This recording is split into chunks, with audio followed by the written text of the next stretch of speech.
welcome back to Room 237, and I'm back with not only another film by IFC, but another film for the most shocking, disturbing, effed up, messed up, controversial horror films. Because for some reason, that's one of my most watched playlists. You guys love the most shocking stuff out there. Although this is really disturbing for a much different reason. Like, this is not another Serbian film. In fact, I would say it's far more effective than that without having to go the directions that goes. And it's actually one I've had for a while. If you remember back when I did my Criterion Collection video, I had this then. I watched this then, but I had no idea what I was going to say about it. And even now, I still don't really know what I'm going to say about it. But it's a film from 2009, and it's Lars von Trier's of Antichrist, or Antichrist. And yes, this is the Criterion of DVD. And this is the second Lars von Trier film that I've seen and reviewed. The first being The House That Jack Built. His other films, he's kind of like Gaspar Noé, where I'm really fond of his style, and I really enjoy his films, as visceral and impactful as they are. And I do want to check out more. I'd probably say I'm more into Noé than him. His only other horror film, I think, is one called Epidemic. I would be interested in the other two films in his a Depression trilogy, which this is the first, which is Nymphomaniac Volumes 1 and 2 and a Melancholia. They're not horror films, but if they're as impactful as this in their own way, then I'll definitely check it out. Now, it was written and directed by Lars von Trier, which he was actually hospitalized for a severe depressive episode. That's where he conceived the idea, and actually while he was shooting it upon his release, I guess he was still suffering from that depression, and it was kind of a rough shoot, but thankfully everyone was very supportive of him. But he did say it was a fun way to work through all those demons. And it stars his frequent collaborators, Willem Dafoe and Charlotte Gainsbourg. If that is correct, just want to make sure I got her name right. Yeah, Charlotte Gainsbourg. And that's our cast. Just those two. And they play he and she.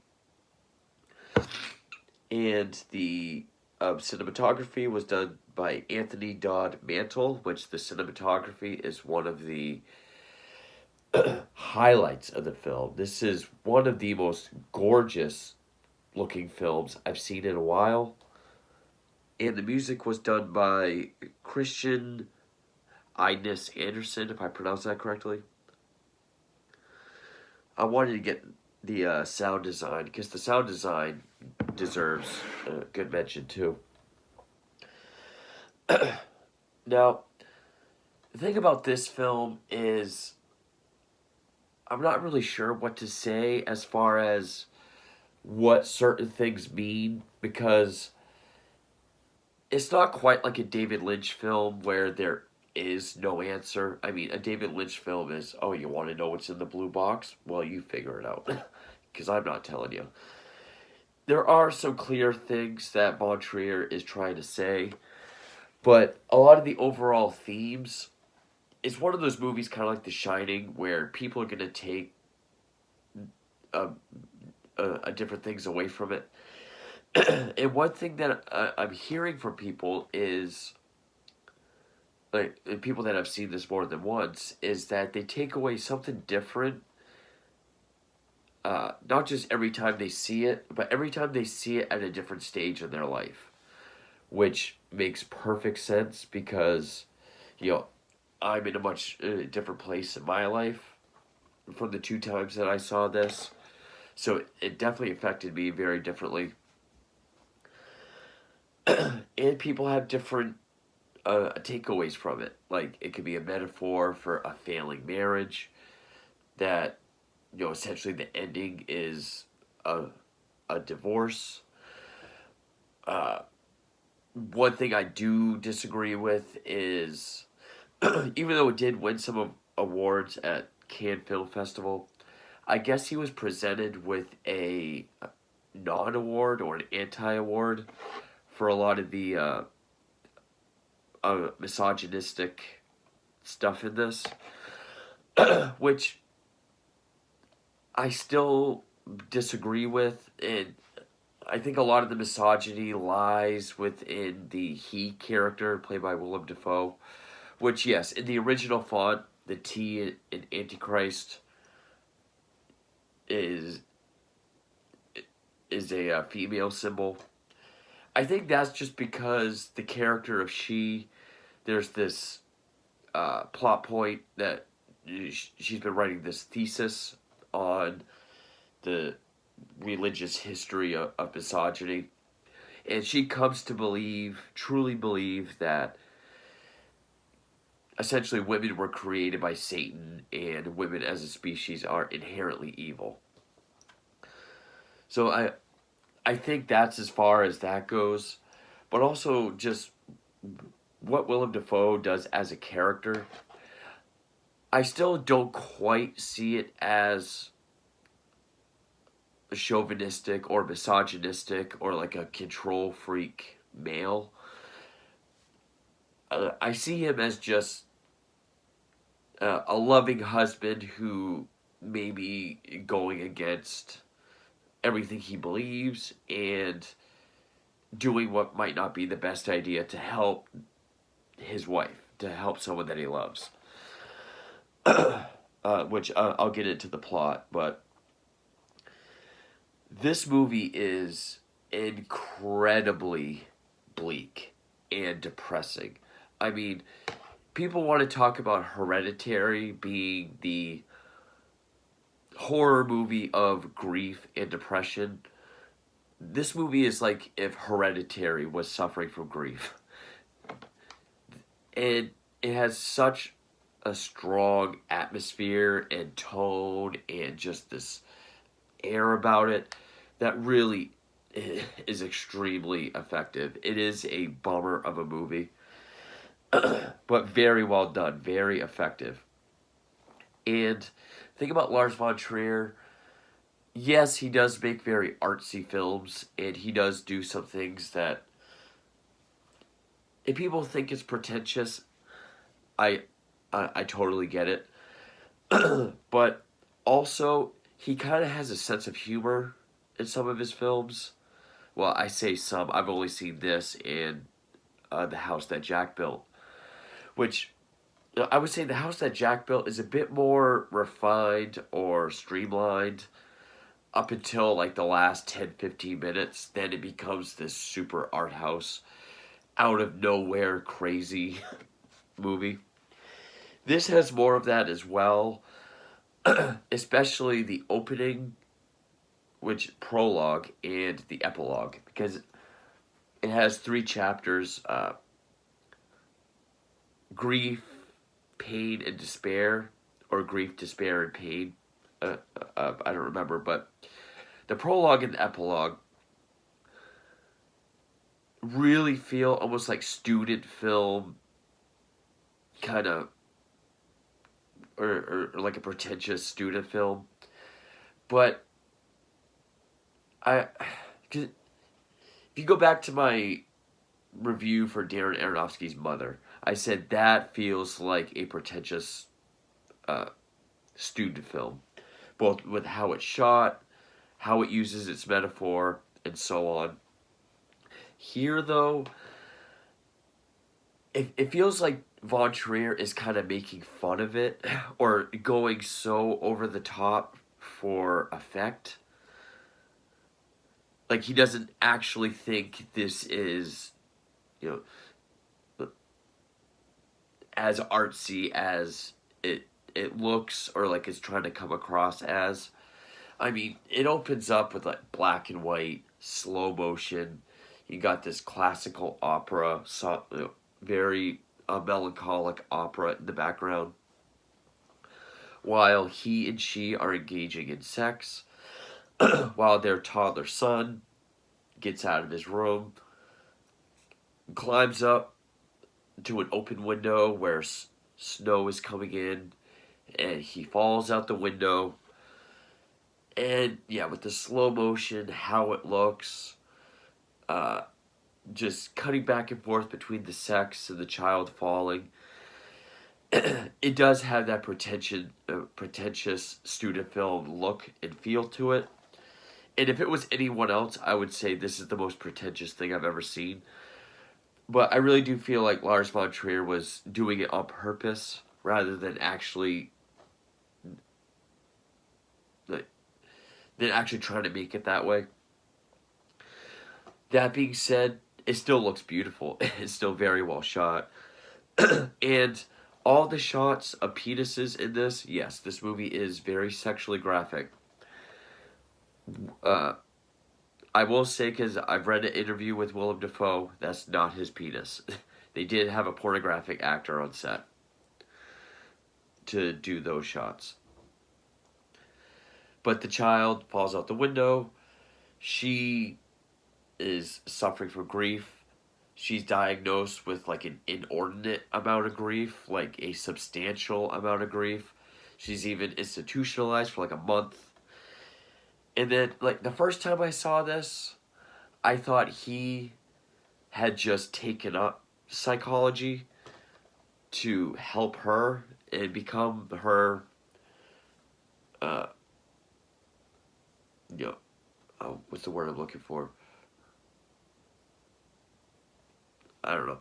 Her self-appointed, I guess, therapist. But after watching it again, I think he was already a therapist and then decides to take care of her. And yes, he does take her out of the hospital. He does take her off her meds. She does say that this cabin out in the woods that they own, that they call Eden, would be a very hard place for her to go to because she used to go there with their son. So he takes her there for exposure therapy. And yes, he even says treating your wife is probably not the best idea. But again, it doesn't feel like he's doing it out of, well, I'm the man, I control you. It doesn't feel like it's being done in like a misogynistic way. It just feels like he's a loving husband that's kind of getting it over his head, or is desperate. I have heard one theory, which again, and I don't disagree with any of these theories, they all fit, that, maybe he does blame her, and the events that follow in the film are all kind of planned. Like, he's trying to drive her to this place, both literally drive her to the cabin, but also figuratively drive her mentally to the end of the film, which is why we get that epilogue that's very kind of heavenly, almost like he's free. And I guess it's not really a good review if I say I don't really have an opinion of what, because I honestly don't know. I would agree with all of them. Except for the misogyny part, that I don't quite agree with yet. Maybe I will on more viewings. But, they get to Eden, and he starts to see some nightmarish kind of visions, and as her grief kind of progresses, she goes through increasingly more sexual violence and sadomasochism. And actually, one thing I just thought of that I meant to say earlier, I think one reason why so people are able to take so much, uh, so many different people are able to take away so many different things from a movie at different points in their life and all make sense is probably because Von Trier has said this is his most personal film. And if you're making a super personal film about, you know, of depression, pain, despair, also while you're going through those emotions, uh, I think people are going to be able to pull more from that, if that makes sense.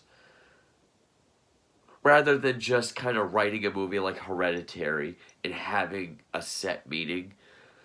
Like, the the more personal you make it, I think the more people will be able to relate to it and then take more of what they feel away from it. So, in that regard, it's also far more effective than something like Hereditary. But while there, I mean, again, wonderful visuals.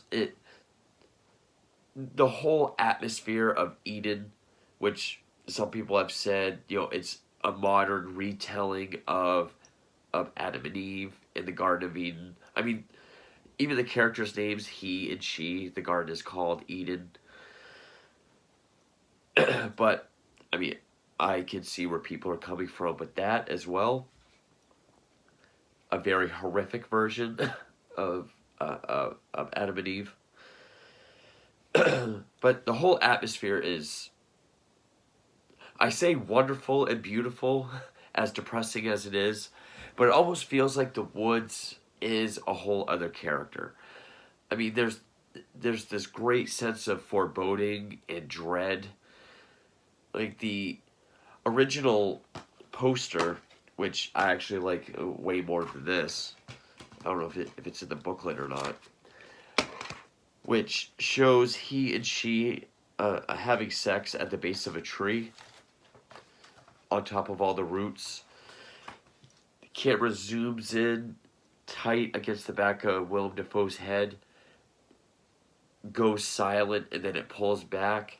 And there's all these pale, like body parts, like limbs, not really detached, but like sticking out of the ground with all the roots. So it looks like, nature is, or death is part of nature. And yeah, she has lines like nature is Satan's church. He tries to go through the exposure therapy, and she's always like just trying to have sex with him. It's kind of hard to talk about without getting into spoilers, but even the animal effects, which I think they're all puppets, but especially the fox, you could tell me it's real, it's an animatronic or a puppet, and I would believe all of them. But it very effective looking. I mean, just some of the stuff that Willem Dafoe sees. He comes across a fox that is in slow motion, disemboweling itself, and it just turns its head into this deep voice. It's like chaos reigns, which is actually, I think, the subtitle for a chapter 2. And yeah, it does seem like the marriage is kind of falling apart, or he is in over his head, or she is unhelpable. But also, to go along with the sound design, there's just these strong, heavy torrential rain and windstorms that when they're in the cabin, you hear the rain hitting the cabin, you hear the wind, that helps the atmosphere. Several scenes with just acorns falling on the roof, that sounds great. But there's also the scene where Willem Dafoe is, I don't know if he's outside or if he's looking through the window. I think he's outside. And in slow motion, just these acorns are like raining around him. And they're kind of black, like it almost looks like the bullet time in The Matrix. So yeah, there is a lot of artsy stuff like that, but I'm kind of a sucker for that anyway. I I think it looks great. And yeah, that's about as artsy as it gets, which is why I think the epilogue and the prologue is so over the top, almost as satire, or at least done on purpose. But I guess I can get into spoilers. Is it a movie that I can recommend to anybody or everybody? No. Uh, it. I wouldn't say it's super graphic as far as violence. Well, there are a couple scenes, but they're very quick. They're realistic. This isn't Human Centipede 2. This is not a Serbian film. It's not, you know, an overly violent movie. But the small amount of scenes that are there have quite the punch. It's mostly a kind of movie you really gotta be in the mood for. I mean, if you're going through a rough patch, don't watch this. I mean, even watching it now, like just now, I was kind of thinking maybe this isn't the movie for this time, because it the the grief and the depression just radiates off the screen. It is so powerful and so well done. But I I I have to commend the cinematography. It looks wonderful. Lars von Trier's direction, the the performances of our two, I was gonna say leads, but there are only actors. Everything about this movie works. It's just it is such a effectively depressing film that if I was to recommend it to everybody, you really got to be in the right mindset. And yeah, it's not overly disturbing or shocking. I mean, there are a couple gruesome scenes, but yeah, it's mostly graphic sexually. There are a lot of sex scenes. There is a some prolonged male nudity as well, but it is very well made. It is, I would consider it a beautiful piece of art. I mean, and I say that because yeah, it looks beautiful. The atmosphere and sound and everything is so rich. The fact that so many different people can watch the same film and take away something different from it and have it make sense, that shows that something is working. Or have those same people take different things away at different times. You know, I, I would, as far as a shocking, disturbing, or controversial horror film, which I have seen this come up on lists with the likes of Sallow, Serbian film, Human Centipede, Martyrs. I've seen it pop up with those, and it would probably just be because of the emotional weight of the film. It is as much of a gut punch as those other ones, but I'm gonna get to spoilers now. So, eventually, the therapy's kind of going nowhere, and he's been hiding a copy of the autopsy report from her. She finds it and sees that there was an abnormality in the child's feet, which Willem Dafoe shows her a picture of when he's sitting there with his legs out. He's got boots on, but his boots are on the wrong feet. And there's a number of photos where his boots are on the wrong feet. I guess she had been uh, purposely, for a lengthy period of time, trying to cause abnormalities to his feet, maybe to cause balance issues. You know, who knows what that could have been. Or it could have been because she truly believed that women are inherently evil because of her thesis. Which he even says, you're supposed to be critical of this material, but you're embracing it. Uh, when this happens, he's out in the shed and she attacks him. She thinks he's gonna leave her, and first she just starts hitting and attacking him, and then she hops on top of him, starts forcing sex onto him, which, as I said earlier, she's been having increasingly more violent uh, uh, sexual appetites. There was a scene earlier where they were having sex and she starts sobbing and wants him to hit her, and he won't. So then she runs away. He catches up to her at the base of that tree with the roots, and he starts slapping her as they have sex. Well, one, she's pleasuring herself, and then he comes up and hits her, and they continue. And that's when we get the scene with all the bodies. Again, looks awesome. It's a wonderful visual. I say that not sarcastically. So after she is forcing herself on him in the shed, she takes this big block of wood and just hits him right in the groin with it and knocks him out.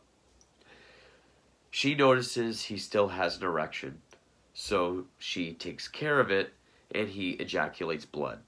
And we see all of it. I don't know if that's a medically accurate, but I imagine it's not good if it is. And then to make sure he can't leave, I would say this is one of the more gruesome parts of the film. She takes this huge, uh, I'm guessing it's like a hand winding screw for like barrels, but like a screw this big.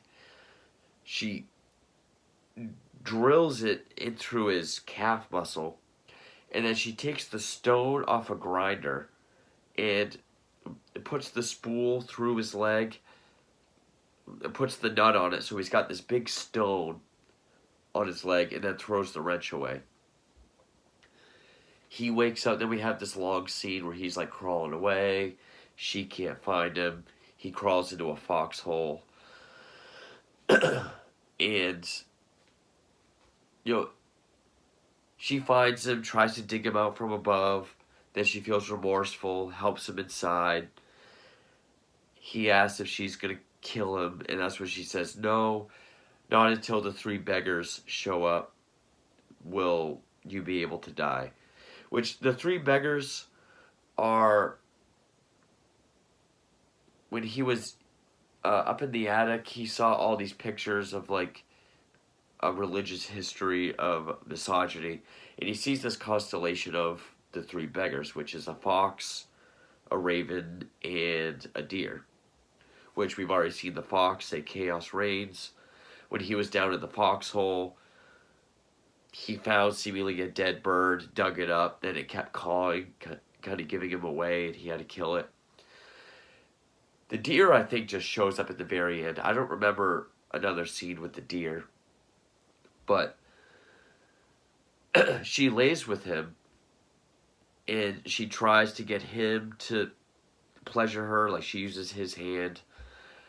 But then she has a vision of, sort of a flashback of her witnessing the kid climbing the chair to get up onto the counter by the window, and she starts to weep. And that's when she takes a pair of scissors, and we see up close, she snips off her clitoris. There's really no ad-friendly way to say it. And I would say that the block to the groin, the screw through the calf, and then the snipping are really the only violent or gruesome scenes. I also like the look of the blood, like when she is drilling through his calf. It's that very thick, vibrant, almost like 70s Italian blood. Kind of fake looking, but it shines really bright in this just washed out, gray, overcast looking film. And, eventually he kind of wakes up. He sees the animals there. Well, the animals come in. He hears the crow beneath the floor. He breaks through it, finds the wrench. As he's taking the thing off, she attacks him. But when he gets free, he goes to strangle her. And it has all these cuts that we saw earlier when she's having an anxiety attack, where like it shows her pulse, it shows her sweat, it shows like her eyes twitching. All these quick, I think they're called hip hop cuts or hip hop edits. I don't know if that's what they are. Only now, as he's strangling her, we see those, but like with his body. So it's like his anxiety, his grief has finally come to the surface, and now he's strangling her. At least that's what I took from it. And as he's strangling her, I mean, it looks realistic. I like the detail of putting the red on her eyeballs, like show the blown blood vessels. Kills her. He burns her on a funeral pyre. He walks through the woods. And I guess this is what some people meant by he planned all along to treat her and drive her to that point so he could kind of get out of it, but still look like the good guy. Like, well, I tried to help her, but she killed herself or whatever. And then the final shot, which the epilogue goes back to the black and white with the classical music. He comes to this clearing where just hundreds of women just start coming up towards him and even from behind him, to kind of embrace him. I don't know if that's like how the story of origins or any kind of Adam and Eve type story ends. I'm not really sure. I will say I'm not quite sure what that a particular piece means. And again, I don't really have a takeaway. I kind of agree with all of them to an extent. Whether it is about, a failing marriage that, where the ending is essentially divorce, or what the death of a child can do to a marriage. Also, I do kind of see the biblical references as well. I do not agree with the misogynistic aspect of it. I would say Willem Dafoe was in over his head and unethical, but I don't think he's doing it out of a malicious or misogynistic intent. And if people mention it because the T in the original poster was the female symbol, I think that just had to do with her thesis and truly believing that women are inherently evil and have always been. But yeah, I would probably say House That Jack Built might have more rewatchability, but I would say this is a more ambitious, more accomplished film. I would say that one is more entertaining, whereas this one is just... this one is certainly more of an experience, and I love the look of it. I can't really think of another film like this where the emotions it's trying to create, you just feel it coming through the screen, and it's a depression, grief, pain, despair, anxiety, just all of those in a very effective, powerful way. That, honestly, this movie should be known for that, the way that Hereditary is. And I mean, I like Hereditary. I love Hereditary, except for the ending. But this movie handles all of those things on a much more visceral, effective, powerful level. And yeah, this is just a very well-made film. Maybe in a year or so, I'll do like a re-review and see if I take something else away from it. But until now, or for now, as far as movies you would see on most disturbing lists, I would say it's up there with Sallow or Irreversible for ones that I think are the most effective and the most well made. So yeah, and maybe at some point I'll check out the other two entries in his a Depression trilogy just to see if they are as effective. I am curious to see how effective they are being outside the horror genre because I do think horror is the best way. Well, drama also, but I mean, if you're going for depression, pain, and despair at this level, I would say horror is probably the best way. But yeah, very effective. I can definitely see how something this personal to Von Trier can mean so many different things to so many different people, and I agree with all of them. So yeah, 2009's Antichrist. Thank you for watching.